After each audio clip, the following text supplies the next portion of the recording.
think the most difficult for me as a parent in helping my son in the school system was getting the teachers to understand what his needs were, what kind of accommodations that he needed to help him get through his academics.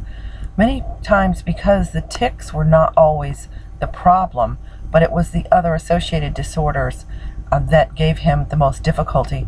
Specifically, one was the writing, or the dysgraphia. He had a difficult time putting his thoughts on paper, writing repeatedly over and over again, and erasing, and he struggled with getting something done in a time frame that a normal child would be able to get it done in.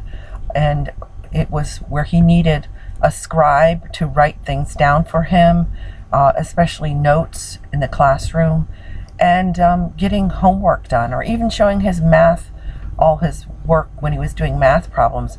He could do the problems in his head easily, and he could write the answers down, but then the teachers wouldn't accept it because they wanted to see him, they wanted to see the work, they wanted him to show his work.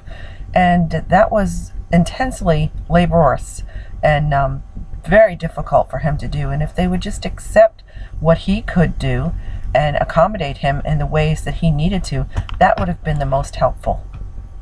So, first of all, I'd like to ask you, what was your school experience like for you?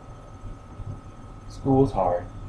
Even though I had a strong comprehension level for my academic studies, my ability to learn was heavily impeded by the disorders that I had related to Tourette Syndrome, particularly ADD and OCD. This eventually led me to experience difficulty with work, bullying, and generally being misunderstood in school. Really? Wow. What was the most difficult grade for you? It's hard to say exactly which grade alone was the most difficult, but I know that my middle school years were the hardest for me, especially 6th and 7th grade. Looking back, I feel that at that time I was deeply at a loss for help as far as treating my disorders. I had been on several medications, some of which imposed damaging side effects, while delivering me little effectiveness. And by that point, I decided to give up on treatment and try to accept my condition. School teachers didn't make it any easier. Most of them didn't understand how I could qualify for placement in honors classes, but require accommodations, such as extended time or shortened assignments.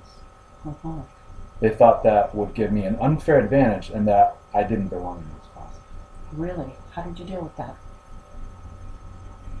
My mother was always involved and persistent with getting the accommodations that I needed to succeed in school, which I'm very grateful for.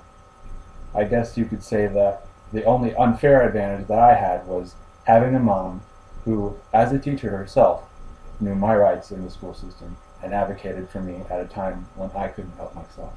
Wow. Eventually, an ESE teacher came along at my middle school who also took the time to get to know me and work with me one-on-one, so that he was able to aid my mom in getting my teachers to cooperate with my needs. Wow, that's really good that somebody finally was able to be there to help you. Were the teachers able to accommodate you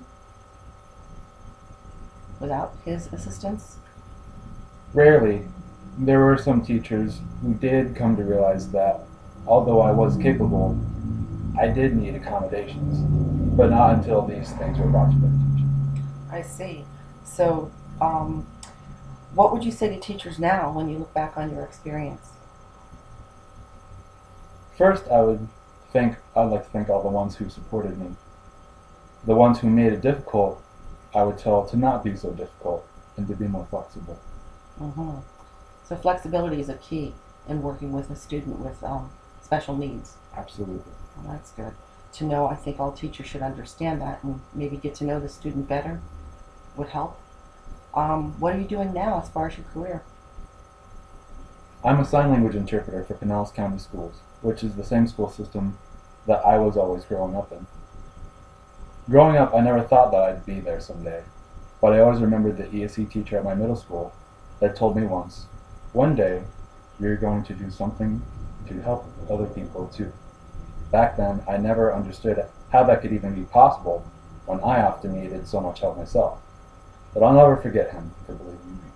Well, it seems that somebody believed in you and got you through it, and that's the main thing. But now you're able to give back to the same school system that rejected you once. Glad to. Yes, I'm glad to hear that. Well, thank you for this time to interview you.